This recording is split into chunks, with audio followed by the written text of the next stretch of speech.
당신은 평생 돈만 사랑했어요. 그런데 왜 이제 와서 울어요? 병원 복도에 서 있던 여자의 떨리는 목소리에 재벌 회장 강태욱은 그대로 무너져 내렸습니다.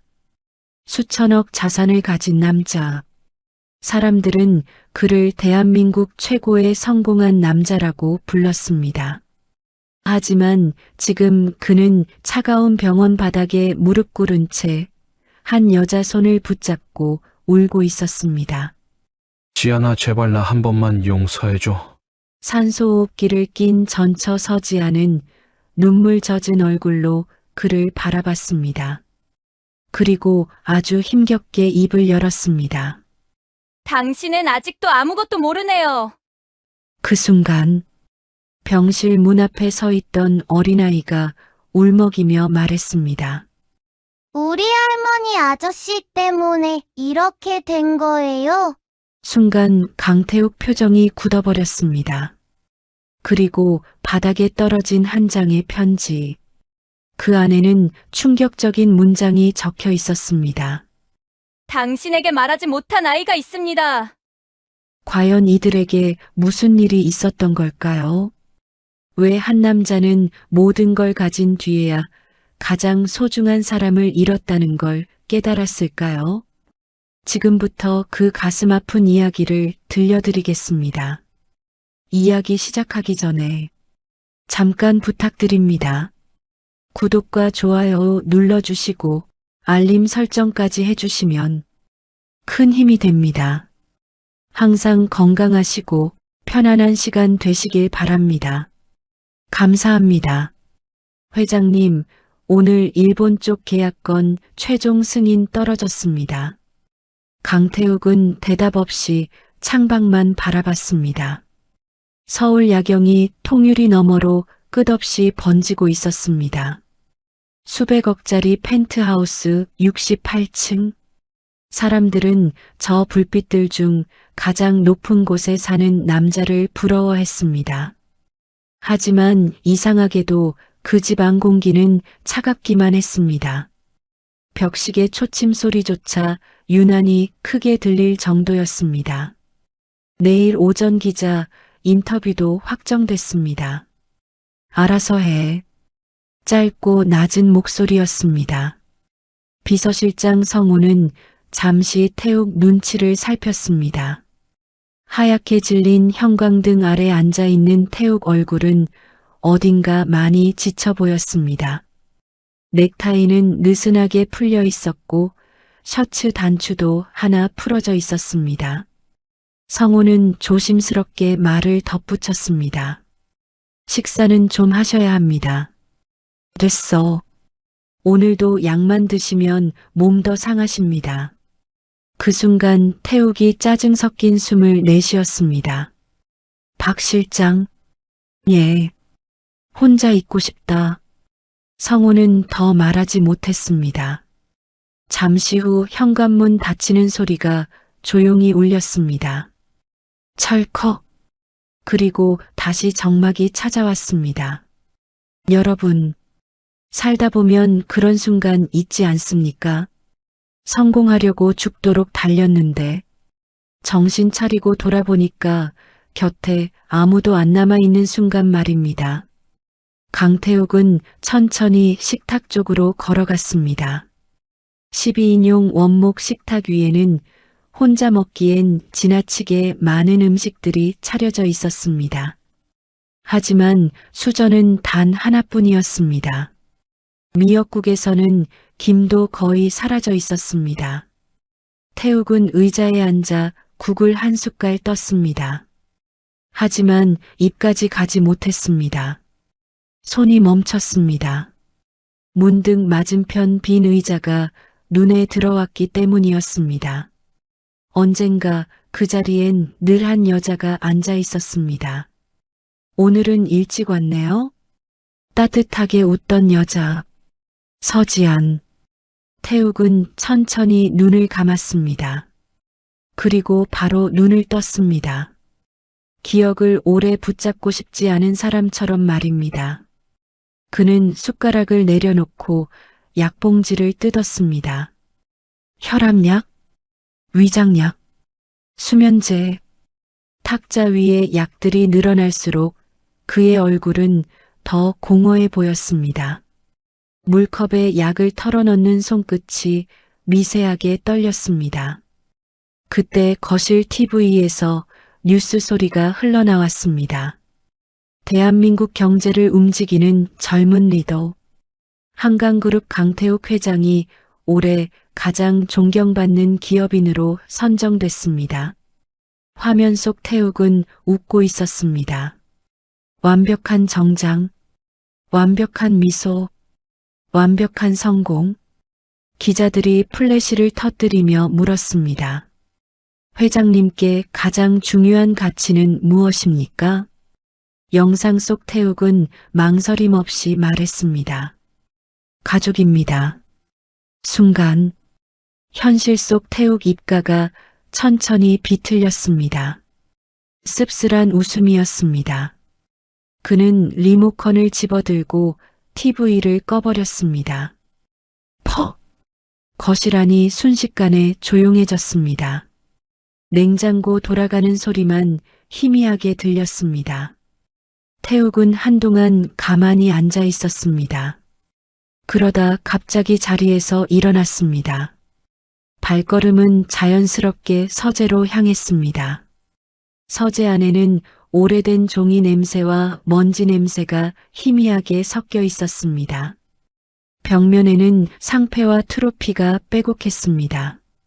대통령 표창, 경제인 대상, 올해의 기업인상, 남들이 평생 하나 받기도 힘든 상들이 줄지어 있었지만 이상하게도 그 방은 무덤처럼 차가웠습니다.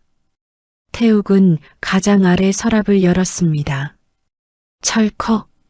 안에는 오래된 서류들과 사진첩 하나가 들어 있었습니다. 손이 잠깐 멈췄습니다. 그 사진첩만큼은 꺼내고 싶지 않았던 사람처럼 말입니다. 하지만 결국 그는 천천히 사진첩을 집어들었습니다. 낡은 가죽 표면이 손끝에 거칠게 스쳤습니다. 사진첩을 펼치는 순간 태욱 눈빛이 흔들렸습니다. 웨딩 사진이었습니다. 하얀 드레스를 입고 환하게 웃는 서지안. 그 옆에서 어색하게 웃고 있는 젊은 강태욱. 사진 속 지안은 참 많이 웃고 있었습니다. 세상 다 가진 사람처럼 행복하게 웃고 있었습니다. 태욱 손끝이 사진 위를 천천히 쓸었습니다. 그리고 아주 오래전 기억 하나가 떠올랐습니다. 여보, 오늘은 일찍 들어와요. 왜? 민서 생일이잖아요. 중요한 계약 있어. 케이크라도 같이 불어주면 안 돼요? 당신이 해. 차갑게 돌아섰던 자신의 목소리. 그 순간 지한 눈빛이 잠깐 흔들렸던 기억. 하지만 그녀는 끝까지 웃었습니다. 그래도 너무 늦진 마요. 그 웃음이 왜 이제 와서 이렇게 선명하게 떠오르는 건지. 태욱은 깊게 숨을 들이마셨습니다. 갑자기 가슴이 답답해졌습니다. 여러분은 그런 기억 없으십니까? 그때는 별거 아니라고 넘겼는데 세월 지나고 나면 그 순간이 평생 가슴에 박혀버리는 기억 말입니다. 태욱은 천천히 사진을 넘겼습니다. 어린 민서가 아빠 목에 매달려 웃고 있었습니다. 놀이공원 사진, 캠핑 사진, 바닷가 사진. 그런데 이상하게도 어느 순간부터 자신의 얼굴은 사진 속에서 점점 사라져 있었습니다. 지안과 민서 둘만 찍힌 사진이 늘어나기 시작했습니다. 태욱은 사진을 넘기다 갑자기 멈췄습니다. 사진 한 장 뒤에 작은 메모가 끼워져 있었습니다. 누렇게 바랜 종이였습니다. 태욱은 조심스럽게 그것을 펼쳤습니다. 그리고 다음 순간 그의 표정이 완전히 굳어졌습니다. 당신은 결국 외로워질 거예요. 서지안의 글씨였습니다. 짧은 문장이었지만 이상하게 가슴 깊숙이 파고들었습니다. 태욱은 멍하니 메모만 바라봤습니다. 창밖 바람이 유리창을 세게 흔들고 있었습니다. 문득 오래전 지안이 했던 말이 떠올랐습니다. 당신은 돈 없으면 불안해하고 나는 사람 없으면 불안한 사람이에요. 그땐 이해하지 못했습니다. 아니, 이해하려 하지 않았습니다. 태욱은 천천히 고개를 숙였습니다. 눈가가 붉게 물들고 있었습니다. 집안은 너무 조용했습니다. 예전에는 그렇지 않았습니다. 지안이 주방에서 흥얼거리던 소리, 민서가 뛰어다니던 발소리, 늦은 밤 피아노 소리, 사소하지만 따뜻했던 생활의 소음들, 그런 것들이 다 사라지고 나니까 집은 그냥 큰 콘크리트 상자에 불과했습니다. 태욱은 아주 작게 중얼거렸습니다. 지안아. 그 이름을 부르는 목소리가 이상하게 떨렸습니다. 바로 그때였습니다. 드르르르. 휴대폰 진동이 정막을 찢었습니다. 태욱은 천천히 액정을 바라봤습니다. 박성호 비서실장이었습니다. 늦은 밤 전화는 대부분 좋지 않았습니다.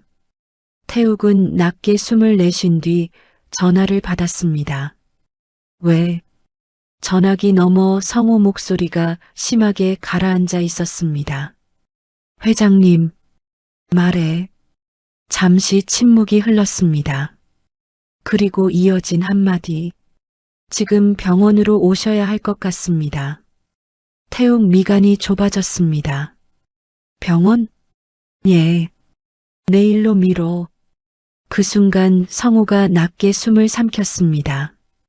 그리고 아주 조심스럽게 말했습니다. 서지안 씨를 봤습니다. 순간 태욱 손에서 사진이 미끄러졌습니다. 툭! 웨딩 사진이 바닥에 떨어졌습니다. 태욱 눈동자가 천천히 흔들리기 시작했습니다. 뭐라고 했어? 지금 소아과 병동에 계십니다. 태욱 얼굴이 굳었습니다. 소아과? 그 단어가 이상하게 가슴을 세게 내려쳤습니다. 그리고 그날 밤 강태욱은 아직 몰랐습니다. 그 병원 복도에서 자신의 인생이 완전히 뒤집히게 될 거라는 사실을 말입니다. 차 안은 숨막힐 만큼 조용했습니다. 강태욱은 뒷좌석에 앉은 채 창밖만 바라보고 있었습니다. 새벽이 가까운 시간이었지만 서울 도로에는 아직 불빛이 많았습니다. 빗물이 묻은 아스팔트 위로 네온 사인이 번들거렸고 지나가는 사람들은 모두 각자의 삶에 바빠 보였습니다. 하지만 태욱 귀에는 아무 소리도 들어오지 않았습니다. 오직 방금 들은 한마디만 머릿속에서 계속 울리고 있었습니다. 서지안 씨를 봤습니다. 그는 천천히 눈을 감았습니다. 손끝이 미세하게 떨리고 있었습니다. 박성우가 조심스럽게 입을 열었습니다. 회장님, 말하지 마. 짧은 한마디였습니다. 성우는 다시 입을 다물었습니다.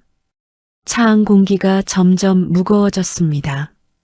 태욱은 창문에 비친 자기 얼굴을 바라봤습니다. 초췌했습니다. 몇 년 전만 해도 사람들은 그를 젊고 냉철한 기업인이라고 말했습니다.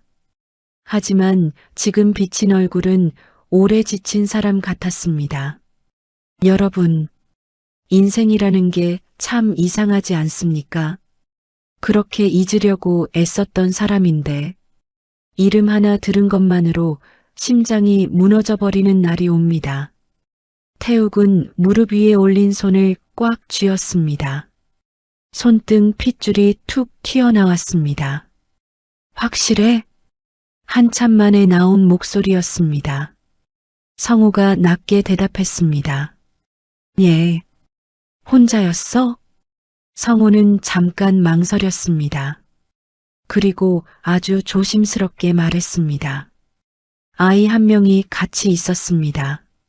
순간 태욱 눈썹이 미세하게 흔들렸습니다. 아이, 예. 태욱은 더 묻지 않았습니다. 하지만 이상하게 가슴이 불편했습니다. 차는 곧 병원 지하 주차장으로 들어갔습니다. 고급 사설병원이었습니다. 새벽인데도 응급실 앞은 정신없었습니다. 구급차 소리, 환자 가족들 울음소리, 멀리서 들리는 의료진 발걸음 소리, 병원 특유의 소독약 냄새가 코끝을 찔렀습니다. 태욱은 천천히 차에서 내렸습니다. 구두 바닥이 축축한 바닥을 눌렀습니다. 그 순간 이상하게 발걸음이 떨어지지 않았습니다. 겁이 나는 사람처럼 말입니다. 성호가 앞장섰습니다. 이쪽입니다. 엘리베이터 안은 조용했습니다. 층수가 올라갈수록 태욱 심장도 점점 무거워졌습니다. 띵! 엘리베이터 문이 열렸습니다. 소아과 병동이었습니다. 복도는 희미한 노란 조명 아래 조용히 가라앉아 있었습니다. 벽에는 아이들 그림이 붙어 있었고 작은 장난감들이 놓여 있었습니다. 그런데도 이상하게 그 공간은 따뜻하기보다 더 쓸쓸해 보였습니다. 멀리서 아이 기침 소리가 작게 들렸습니다. 태욱은 천천히 복도를 걸었습니다. 그리고 바로 그 순간이었습니다. 복도 끝 의자에 앉아있는 한 여자가 눈에 들어왔습니다. 낡은 회색 니트, 몇 번이나 꿰맨 흔적이 있는 코트, 헝클어진 머리, 그리고 고개 숙인 채 두 손을 꼭 모으고 있는 모습. 태욱 발걸음이 멈췄습니다. 심장이 철렁 내려앉았습니다. 서지안이었습니다. 하지만 너무 달라져 있었습니다. 기억 속 지안은 늘 단정했습니다. 깨끗한 블라우스에 은은한 향기가 나던 여자였습니다. 그런데 지금 눈앞의 여자는 너무 야위어 있었습니다. 손등은 거칠게 텄고 손마디는 붉게 부어 있었고 고개를 숙인 목덜미는 뼈가 드러날 만큼 말라 있었습니다. 태욱은 한동안 움직이지 못했습니다. 지아는 아직 그를 보지 못했습니다. 그녀 앞에는 어린 남자아이가 잠든 채 기대어 있었습니다. 작은 몸, 창백한 얼굴, 가느다란 팔에 꽂힌 링거줄. 아이는 자면서도 숨을 힘겹게 몰아쉬고 있었습니다. 지아는 아이 머리를 천천히 쓸어내리고 있었습니다. 그 손길이 너무 익숙했습니다. 예전 민서가 아플 때도 저렇게 밤새 아이 곁을 지키곤 했습니다. 문득 오래전 기억이 스쳐 지나갔습니다. 여보, 민서 열이 너무 안 내려요. 병원 데려가. 같이 가주면 안 돼요? 회에 들어가야 해. 그날도 태욱은 회사로 갔습니다. 그리고 지아는 어린 민서를 업고 새벽 응급실에 혼자 갔었습니다. 태욱 눈빛이 흔들렸습니다. 바로 그때였습니다. 간호사 한 명이 지안 앞으로 다가왔습니다. 보호자님, 지안이 급하게 일어났습니다. 예. 수술 전 검사비가 아직 처리 안 되셨는데요. 순간 지안 얼굴이 굳었습니다. 그녀는 황급히 가방을 뒤졌습니다. 낡은 지갑 안에는 구겨진 10,000원짜리 몇 장뿐이었습니다. 지아는 애써 웃으며 말했습니다. 죄송해요. 내일 오전까지만 조금 기다려주시면 안 될까요? 간호사 표정도 난처해졌습니다. 저희도 규정 때문에요. 정말 죄송해요. 지안 목소리가 작게 떨렸습니다. 태욱은 멀리서 그 장면을 보고 있었습니다. 숨이 턱 막혔습니다. 저 여자에게 돈이 없다고? 한때 자기 옆에서 살던 사람인데, 자기 명함 하나면 수십억이 움직이는데, 그 여자는 지금 병원비 몇십만 원 때문에 고개를 숙이고 있었습니다. 여러분, 가장 가슴 아픈 건요. 사랑했던 사람이 망가진 모습을 보는 게 아닙니다. 그 사람이 그렇게 힘든데도 자기한테 도움 요청조차 안 했다는 사실입니다. 그게 사람을 더 무너지게 만듭니다. 지아는 연신 허리를 숙였습니다. 죄송합니다. 꼭 마련해 올게요. 그때였습니다. 아이가 잠결에 작게 몸을 떨었습니다. 할머니, 지아는 급히 아이를 안았습니다. 괜찮아, 하준아. 할머니 여기 있어. 태욱 눈동자가 순간 굳었습니다. 할머니, 그 단어가 이상하게 귓가에 세게 꽂혔습니다. 태욱은 다시 아이를 바라봤습니다. 아이 얼굴이 낯설지 않았습니다. 특히 눈매가 이상하게 익숙했습니다. 태욱은 자신도 모르게 한 발 앞으로 걸었습니다. 그 순간 지안이 고개를 들었습니다. 그리고 두 사람 시선이 마주쳤습니다. 시간이 멈춘 것 같았습니다. 지안 눈동자가 크게 흔들렸습니다. 태욱도 아무 말하지 못했습니다. 5년. 짧다면 짧고 길다면 긴 시간이었습니다.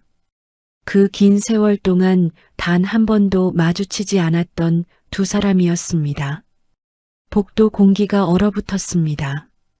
지안 입술이 천천히 떨렸습니다. 당신이. 태욱 목소리도 갈라졌습니다. 지안아. 그 이름이 병원 복도에 낮게 퍼졌습니다. 지안 얼굴이 순식간에 창백해졌습니다. 그리고 다음 순간 휘청, 그녀 몸이 갑자기 앞으로 무너졌습니다. 지안아. 태욱이 반사적으로 그녀를 붙잡았습니다. 너무 가벼웠습니다. 놀랄 만큼 예전엔 따뜻했던 체온도 느껴지지 않았습니다. 지아는 정신을 잃기 직전까지 아이만 찾았습니다. 하준아. 태욱 팔 안에서 지안 손끝이 힘없이 떨렸습니다. 그리고 그 순간 하준이 품에서 떨어진 종이 한 장이 바닥에 미끄러졌습니다. 태욱 시선이 그 종이에 멈췄습니다. 병원 진료 서류였습니다. 보호자 이름 강민서. 순간 태욱 숨이 멎었습니다. 5년 동안 단 한 번도 보지 못했던 딸 이름이 그 병원 복도 바닥에 선명하게 적혀 있었습니다. 환자분 혈압이 너무 떨어졌습니다. 간호사들이 급하게 움직이기 시작했습니다. 강태욱은 얼어붙은 채 서지안을 붙잡고 있었습니다. 품 안에 안긴 그녀 몸은 믿기지 않을 만큼 가벼웠습니다. 손끝에 닿는 어깨뼈가 그대로 느껴질 정도였습니다. 보호자분 비켜주세요. 간호사 목소리에 태욱은 천천히 손을 놓았습니다. 그 순간이었습니다. 작은 손 하나가 태욱 양복 끝자락을 붙잡았습니다. 할머니 어디 가요? 윤아준이었습니다. 아이는 겁먹은 얼굴로 태욱을 올려다보고 있었습니다. 창백한 얼굴, 핏기 없는 입술, 그리고 불안하게 떨리는 눈동자. 태욱은 순간 아무 말도 하지 못했습니다. 하준은 다시 떨리는 목소리로 물었습니다. 우리 할머니 아픈 거예요? 그 질문 하나가 이상하게 가슴을 세게 찔렀습니다. 태욱은 아이를 바라봤습니다. 그리고 이상한 기분이 들었습니다. 낯설지 않았습니다. 특히 눈매가 그랬습니다. 어릴 적 민서가 울먹일 때 저런 눈을 했었습니다. 태욱은 천천히 시선을 돌렸습니다. 바닥에 떨어진 병원 서류가 아직 그대로 있었습니다.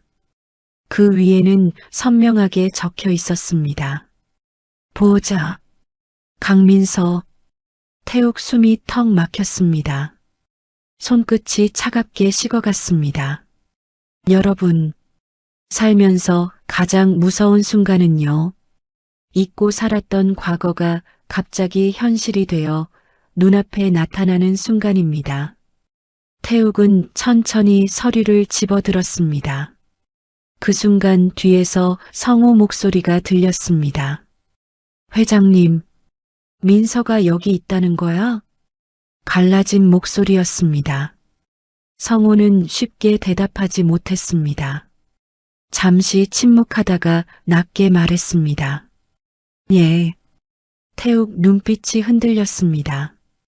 왜 이제 말했어? 회장님이 들으려고 하지 않으셨습니다.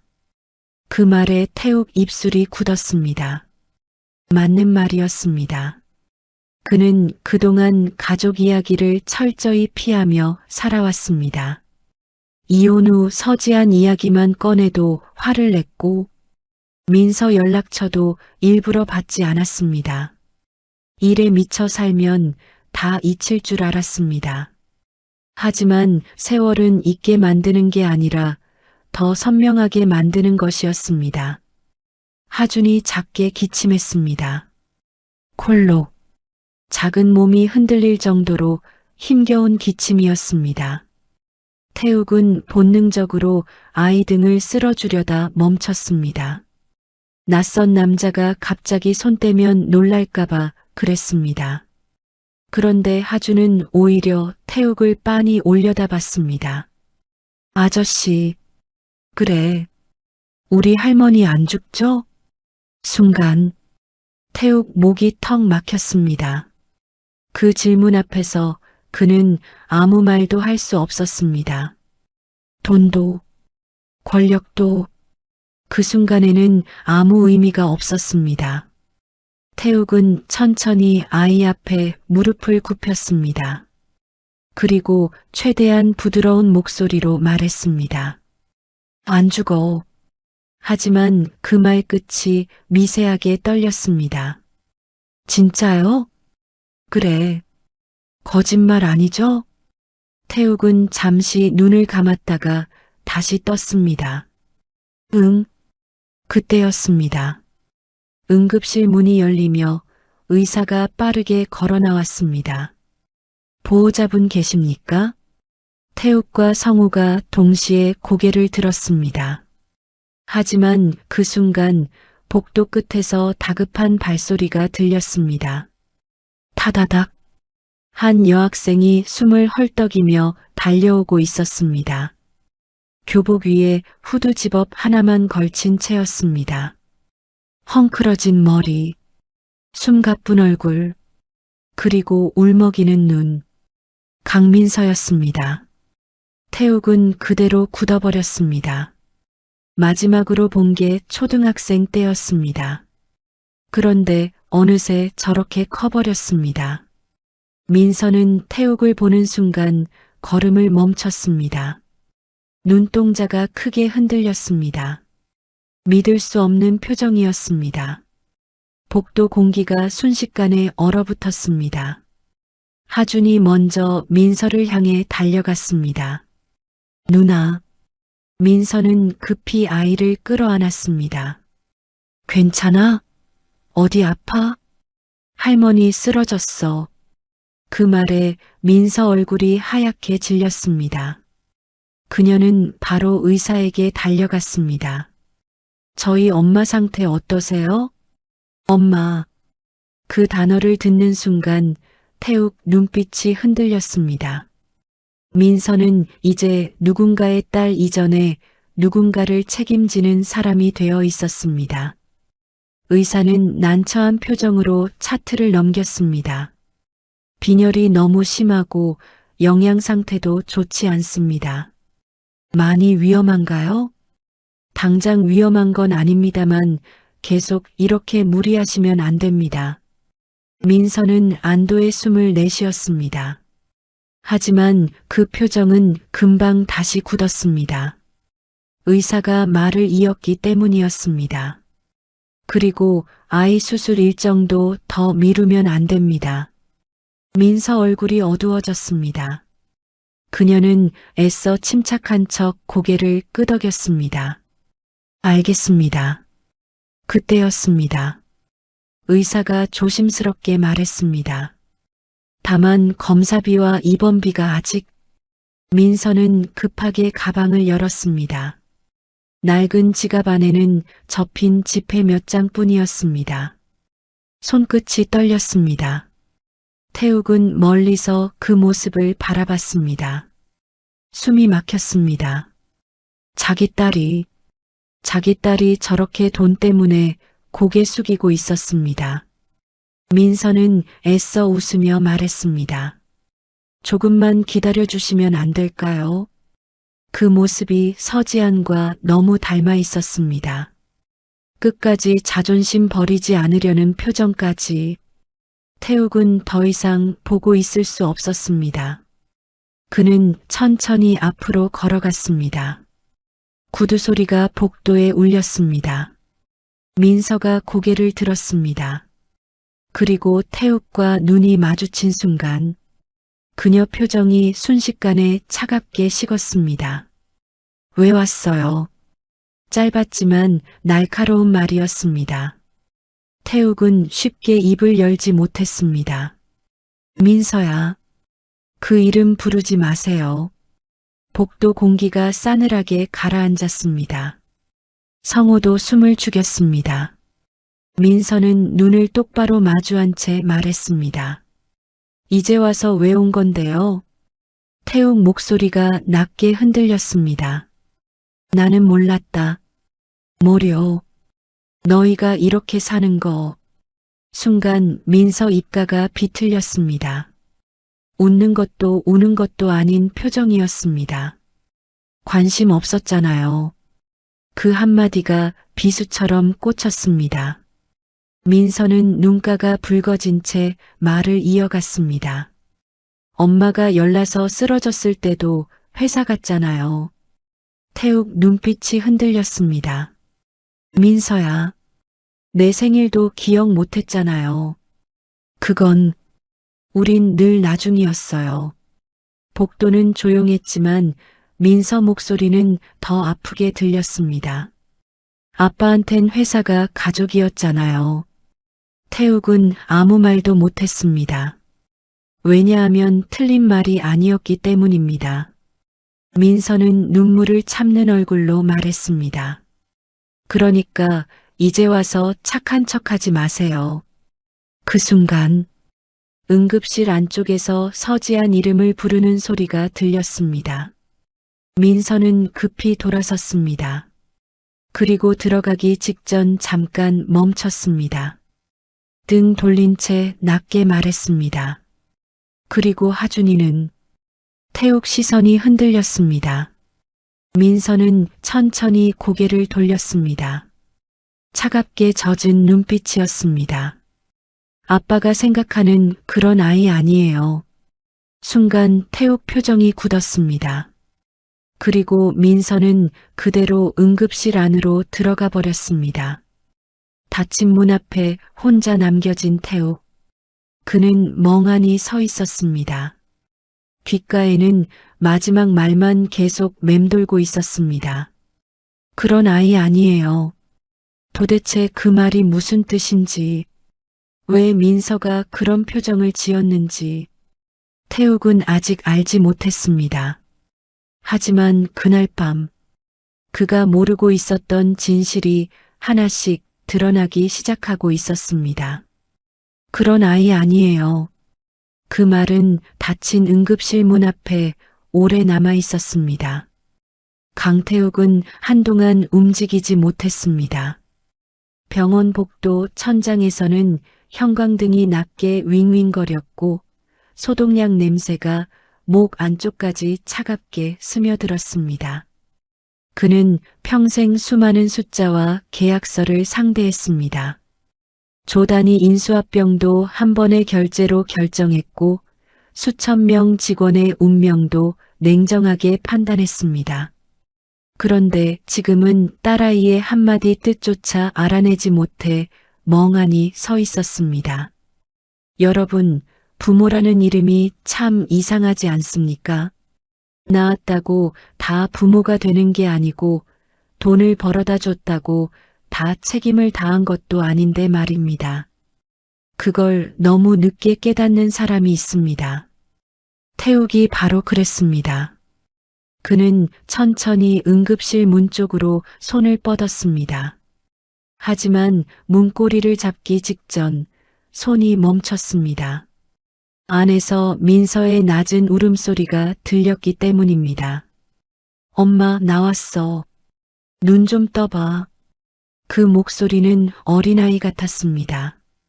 조금 전까지 태욱을 향해 나를 세우던 그 딸이 엄마 앞에서는 겨우 울음을 참는 아이가 되어 있었습니다. 태욱은 문 앞에 선 채 숨을 죽였습니다. 지안의 희미한 목소리가 들렸습니다. 민서야, 하준이는 괜찮아. 내가 봤어. 검사비는 그런 거 신경 쓰지 마. 잠시 침묵이 흘렀습니다. 그리고 지안이 아주 작게 말했습니다.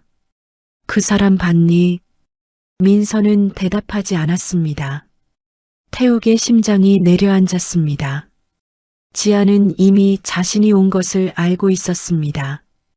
잠시 뒤 민서의 목소리가 들렸습니다. 엄마, 흔들리지 마. 민서야, 그 사람 때문에 또 울지 마.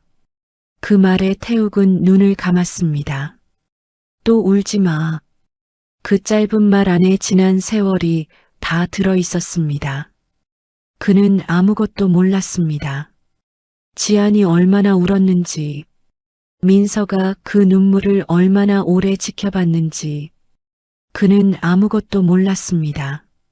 태욱은 조용히 뒤로 물러났습니다. 그때 성우가 다가왔습니다. 회장님, 태욱은 응급실 문에서 시선을 떼지 못한 채 물었습니다. 지난 5년 동안 어떻게 산 거야? 성우는 쉽게 답하지 못했습니다. 말해. 성우는 잠시 입술을 다물었다가 낮게 말했습니다. 사모님은 이혼 후 위자료를 받지 않으셨습니다. 태욱의 눈썹이 미세하게 흔들렸습니다. 내가 분명 지급하라고 했어. 계좌로 들어간 돈은 전부 반송됐습니다. 왜 보고 안 했어? 보고 드렸습니다. 회장님께서 그때 이렇게 말씀하셨습니다. 성우는 잠시 머뭇거렸습니다. 태욱이 천천히 그를 바라봤습니다. 성우가 조심스럽게 말을 이었습니다. 자존심 세우고 싶으면 내버려 두라고 하셨습니다. 순간 태욱의 얼굴에서 핏기가 사라졌습니다. 그 말이 기억났습니다. 너무 선명하게 기억났습니다. 회의실 안에서 서류를 넘기며 무심하게 내뱉었던 말. 그때는 정말 아무렇지 않았습니다. 지안이 돈을 거절한 것이 자신에게 상처를 주기 위한 고집이라고 생각했습니다. 하지만 지금 와서 생각해보니 그건 고집이 아니었습니다. 마지막 남은 존엄이었습니다. 성우는 말을 이어갔습니다. 이혼하고 처음엔 작은 피아노 학원에서 일하셨습니다. 그런데 코로나 때 학원이 문을 닫았고 이후에는 마트 계산대, 학원 보조, 병원 청소까지 닥치는 대로 하셨습니다. 태욱은 말없이 듣고 있었습니다. 귀가 멍해지는 기분이었습니다. 민서 양은 중학교 들어가면서부터 주말마다 전단지도 돌렸습니다. 그만. 회장님, 그만하라고. 태욱의 목소리가 거칠게 갈라졌습니다. 하지만 성우는 이번만큼은 물러서지 않았습니다. 아셔야 합니다. 태욱이 성우를 노려봤습니다. 성우의 눈도 붉어져 있었습니다. 회장님께서 모르고 지나간 시간들이 그분들한테는 매일이었습니다. 태욱은 아무 말도 하지 못했습니다. 성우의 말이 너무 아팠습니다. 매일 그 말이 가슴에 박혔습니다. 누군가에게는 지나간 5년이었지만 누군가에게는 매일 견뎌야 했던 삶이었습니다. 그때 복도 끝에서 하준이 작은 담요를 끌고 걸어왔습니다. 아이는 졸린 눈을 비비며 성우와 태욱 사이에 멈춰 섰습니다. 아저씨, 태욱은 본능적으로 몸을 낮췄습니다. 왜 나왔어? 추운데. 누나가 할머니랑 이야기해서 조용히 있으래요. 하주는 품에 낡은 인형 하나를 꼭 안고 있었습니다. 귀가 다 해진 토끼 인형이었습니다. 태욱은 그 인형을 바라보다가 물었습니다. 그거 누가 사줬어? 하준이 인형 귀를 만지작거리며 대답했습니다. 엄마가요. 순간 태욱의 눈빛이 흔들렸습니다. 엄마. 하준은 고개를 끄덕였습니다. 근데 엄마는 하늘 날아갔대요. 태욱은 숨을 삼켰습니다. 그 말의 무게가 예상보다 컸습니다. 하준은 천진하게 말을 이었습니다. 할머니가 그랬어요. 엄마는 별이 돼서 나 지켜본다고. 태욱은 아이 얼굴을 바라봤습니다. 머릿속이 복잡하게 엉켰습니다. 민서의 말이 다시 떠올랐습니다. 하준이는 아빠가 생각하는 그런 아이 아니에요. 그럼 하준은 누구의 아이인가? 왜 지안이 저 아이를 할머니라 부르게 했는가? 왜 보호자 이름에 민서가 적혀 있는가? 태욱은 입술을 굳게 다물었습니다. 하준아. 네. 민서 누나는 너한테 뭐야? 하준은 아무렇지 않게 대답했습니다. 우리 누나요. 가족이야? 하준은 환하게 웃었습니다. 네. 할머니랑 누나랑 나랑 가족이에요. 그 순수한 대답 앞에서 태욱은 더 이상 묻지 못했습니다. 가족. 그에게는 이제 낯설어진 단어였지만 아이는 너무 쉽게 말했습니다. 가족이라고. 그때 응급실 문이 열렸습니다. 민서가 나왔습니다. 그녀는 하준을 보자마자 표정이 바뀌었습니다. 하준아, 왜 나왔어? 누나. 민서는 아이에게 다가가 무릎을 꿇고 담요를 여며주었습니다. 그 손길이 지안과 똑같았습니다. 태욱은 그 모습을 바라보다가 조심스럽게 입을 열었습니다. 민서야. 민서의 손이 멈췄습니다. 하지만 돌아보지는 않았습니다. 태욱은 한 걸음 다가갔습니다. 얘기 좀 하자. 민서는 하준의 어깨를 감싸 안은 채 낮게 말했습니다. 할 얘기 없어요. 나는 알아야겠다. 그 순간 민서가 천천히 고개를 돌렸습니다. 눈빛이 차가웠습니다. 이제 와서요? 태욱은 아무 말도 못했습니다. 민서는 하준을 간호사에게 맡긴 뒤 조용히 복도 끝으로 걸어갔습니다. 태욱도 따라갔습니다. 두 사람은 병동 끝 작은 휴게실 앞에 마주 섰습니다. 자판기 불빛이 희미하게 깜빡이고 있었습니다. 민서는 먼저 입을 열었습니다. 뭐가 궁금한데요? 태욱은 한참 망설였습니다. 목 안쪽이 바싹 말랐습니다. 하준이는 누구 아이야? 민서의 눈가가 미세하게 떨렸습니다. 그녀는 대답 대신 태욱을 오래 바라봤습니다. 그 시선에는 원망보다 더 깊은 피로가 있었습니다. 그게 제일 궁금해요? 태욱은 낮게 말했습니다. 그 아이 때문에 지안이가 저렇게 된 거라면 내가 도울 수 있다. 민서가 짧게 웃었습니다. 웃음이라기보다 숨이 새어나간 것에 가까웠습니다. 돈이요? 태욱은 대답하지 못했습니다. 아빠는 늘 그랬어요.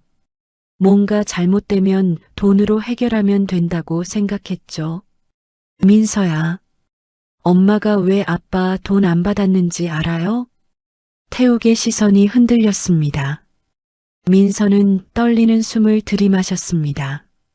그 돈 받으면 엄마가 견딘 세월까지 전부가 매겨지는 것 같다고 했어요. 태욱은 눈을 감았습니다. 민서의 목소리는 점점 젖어갔습니다. 엄마는 아빠 미워하면서도 끝까지 아빠 이름 더럽히지 않았어요. 기자들이 찾아왔을 때도 아무 말 안 했고 사람들이 왜 이혼했냐고 물어도 그냥 성격 차이라고 했어요. 그만해. 왜요? 듣기 싫어요? 민서의 눈에서 눈물이 떨어졌습니다. 우리는 그거 매일 들으면서 살았는데. 태욱은 말문이 막혔습니다. 민서는 손등으로 눈물을 훔쳤습니다. 하준이는 엄마가 데려온 아이예요. 태욱이 고개를 들었습니다. 뭐? 보육원에서 만났어요.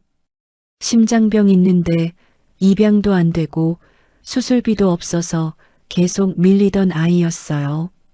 태욱은 멍하니 민서를 바라봤습니다. 민서는 이를 악물고 말을 이었습니다. 엄마가 그 아이를 그냥 두고 못 왔어요. 자기 몸도 안 좋으면서 밤마다 병원 청소하면서 그 아이 수술비 모았어요. 태욱의 눈빛이 무너졌습니다. 하주는 피가 이어진 아이가 아니었습니다. 그런데 지아는 그 아이를 가족으로 품고 있었습니다. 자신이 버린 가족의 빈자리를 지아는 또 다른 아이를 품으며 채우고 있었던 것입니다. 민서는 낮게 말했습니다. 아빠가 버린 게 뭔지 이제 좀 알겠어요? 태욱은 아무 대답도 하지 못했습니다. 그때 휴게실 안쪽에서 낡은 가방 하나가 눈에 들어왔습니다. 민서가 급히 그것을 들려 했지만 가방이 넘어지며 안에 있던 종이들이 바닥에 쏟아졌습니다. 병원 영수증, 약봉투, 낡은 사진, 그리고 오래된 편지 한 묶음. 태욱의 시선이 그중 한 장에 멈췄습니다. 수신인 강태욱. 보내지 못한 편지였습니다. 그는 떨리는 손으로 편지 한 장을 집어들었습니다. 민서가 다급히 외쳤습니다. 그거 보지 마세요. 하지만 이미 태욱의 눈은 첫 줄을 읽고 있었습니다.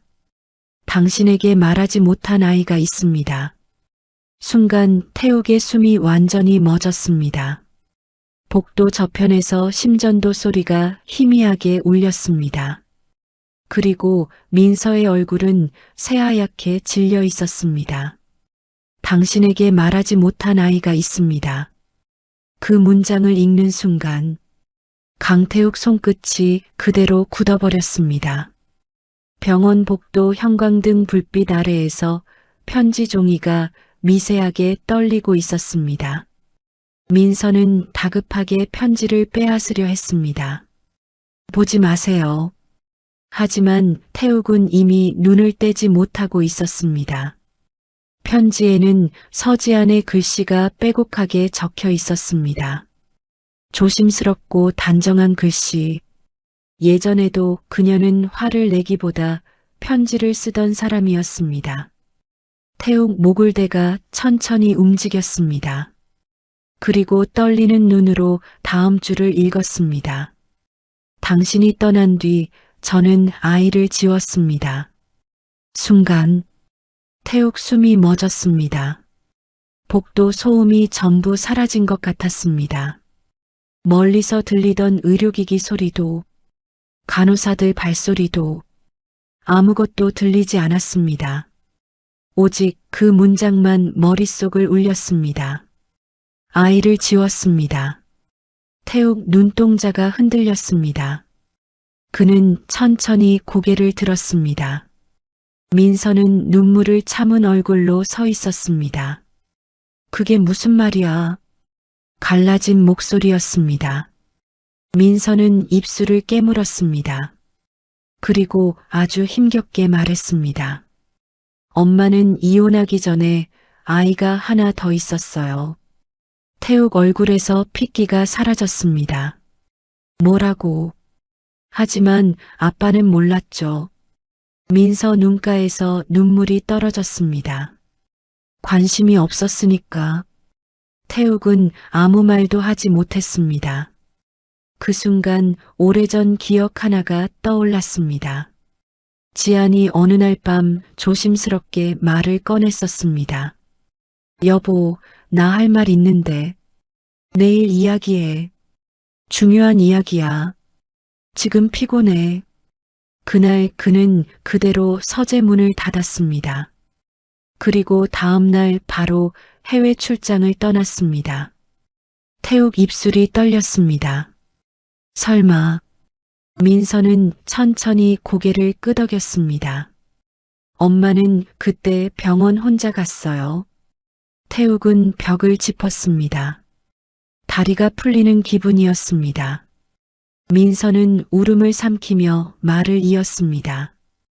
의사 선생님이 스트레스가 너무 심하다고 했대요. 계속 쓰러지고 제대로 못 먹고 결국 아이를 못 지켰어요. 태욱 눈가가 붉게 물들었습니다. 숨이 거칠어졌습니다. 그는 평생 성공만 좇으며 살았습니다. 하지만 지금 처음 알았습니다. 자신이 잃어버린 게 회사도 아니고 돈도 아니었다는 걸. 가족이었습니다. 그리고 태어나지도 못한 아이였습니다. 여러분, 사람은요, 꼭 잃고 나서야 깨닫는 것들이 있습니다. 그때 조금만 돌아봤더라면, 그날 한 번만 안아줬더라면, 평생 후회 안 했을 선택들이 있습니다. 하지만 인생은 다시 돌릴 수가 없습니다. 태욱은 떨리는 손으로 얼굴을 감쌌습니다. 그리고 아주 낮게 물었습니다. 왜 말 안 했어? 민서가 허탈하게 웃었습니다. 엄마가 끝까지 말하지 말래요. 왜?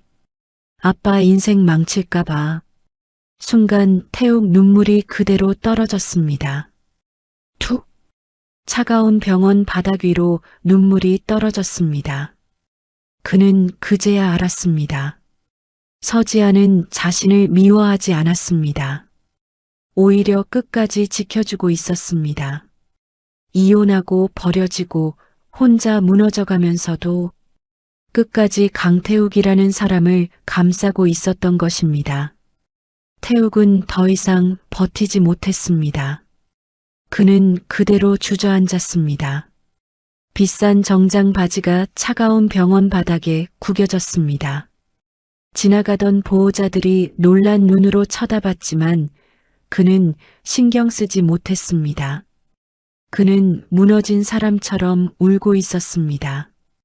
어깨가 들썩일 정도로 평생 남 앞에서 눈물 한 번 안 보이던 남자가 병원 복도 한가운데서 아이처럼 울고 있었습니다. 민서는 그런 태욱을 바라보다가 천천히 고개를 돌렸습니다. 원망하려고 했습니다. 끝까지 미워하려고 했습니다. 그런데 이상하게도 지금 태욱은 더 이상 회장이 아니었습니다. 그냥 너무 늦게 후회하는 한 남자 같았습니다. 그때 응급실 문이 열렸습니다. 간호사가 급하게 나왔습니다. 보호자분, 민서와 태욱이 동시에 고개를 들었습니다. 환자분 깨셨습니다. 민서는 급히 눈물을 닦고 안으로 뛰어갔습니다. 태욱도 비틀거리며 따라 들어갔습니다. 응급실 안은 희미한 조명 아래 조용했습니다. 서지아는 산소호흡기를 낀 채 누워 있었습니다. 얼굴은 창백했고 손등에는 링거 바늘이 꽂혀 있었습니다. 하지만 그녀는 태욱을 보자 천천히 눈을 떴습니다. 두 사람 시선이 마주쳤습니다. 5년이라는 시간이 그 짧은 눈맞춤 안에 전부 담겨 있었습니다. 지안 입술이 천천히 떨렸습니다. 왜 왔어요? 태욱은 아무 말도 하지 못했습니다. 모간이 전부 막혀버린 것 같았습니다. 지안은 힘겹게 웃었습니다. 이런 모습 보여주기 싫었는데 그 순간 태욱이 그녀 손을 붙잡았습니다. 거칠고 차가운 손이었습니다. 예전에는 늘 따뜻했던 손이었습니다. 태욱 눈물이 다시 떨어졌습니다. 미안하다. 짧은 한마디였지만 목소리가 완전히 무너져 있었습니다. 정말 미안하다. 지아는 한참 동안 그를 바라봤습니다. 그리고 아주 조용히 말했습니다. 당신은 늘 미안하다는 말을 너무 늦게 해요. 그 말에 태욱은 더 이상 참지 못했습니다. 그는 침대 옆으로 무릎을 꿇었습니다. 민서가 놀란 눈으로 바라봤습니다. 대한민국 최고 재벌 회장, 수천억 자산을 가진 남자. 그 남자가 지금 병원 바닥에 무릎 꿇고 울고 있었습니다. 내가 잘못했다. 태욱 목소리가 갈라졌습니다. 내가 너무 늦었다. 그는 지안 손등에 얼굴을 묻은 채 흐느꼈습니다. 나 한 번만 용서해주면 안 되겠냐? 병실 안은 조용했습니다. 멀리서 심전도 기계 소리만 규칙적으로 울렸습니다. 빅, 빅, 빅. 지아는 그런 태욱을 바라보다가 천천히 손을 들어 그의 머리를 쓰다듬었습니다. 예전처럼 그녀는 끝까지 따뜻한 사람이었습니다. 태욱 씨, 응, 사람은요? 지안 목소리가 아주 작게 떨렸습니다. 돈 없어도 살 수는 있어요. 태욱 눈물이 멈추지 않았습니다. 근데 사랑 못 받으면요? 지안 눈가에서도 눈물이 흘렀습니다. 사람 마음은 진짜 죽어요. 태욱은 고개를 들지 못했습니다. 그 말이 너무 아팠습니다. 왜냐하면 자신이 가장 사랑받아야 할 사람을 가장 외롭게 만들었다는 걸 이제야 알았기 때문입니다. 그때였습니다. 하준이 조심스럽게 병실 안으로 들어왔습니다. 작은 발걸음으로 천천히 다가오더니 지안 옆에 섰습니다. 할머니. 지안은 급히 눈물을 닦으며 웃었습니다. 왜 안 자고 왔어? 하준은 태욱을 힐끔 바라봤습니다. 그리고 작은 손으로 태욱 소매를 잡았습니다. 아저씨. 태욱이 천천히 아이를 바라봤습니다. 응? 하준은 망설이다가 조심스럽게 물었습니다. 우리 할머니 울리지 마요. 순간 병실 안 공기가 조용히 흔들렸습니다. 태욱은 아이를 바라보다가 천천히 고개를 끄덕였습니다. 그리고 아주 낮고 단단한 목소리로 말했습니다. 이제 안 울린다. 그 말은 지안에게 하는 약속이었고 자기 자신에게 하는 다짐이기도 했습니다. 창밖에는 어느새 새벽빛이 조금씩 번지고 있었습니다. 긴 밤이 지나가고 있었습니다. 그리고 그날 처음으로 강태욱은 돈이 아니라 사람을 붙잡고 싶다는 마음이 무엇인지 알게 되었습니다.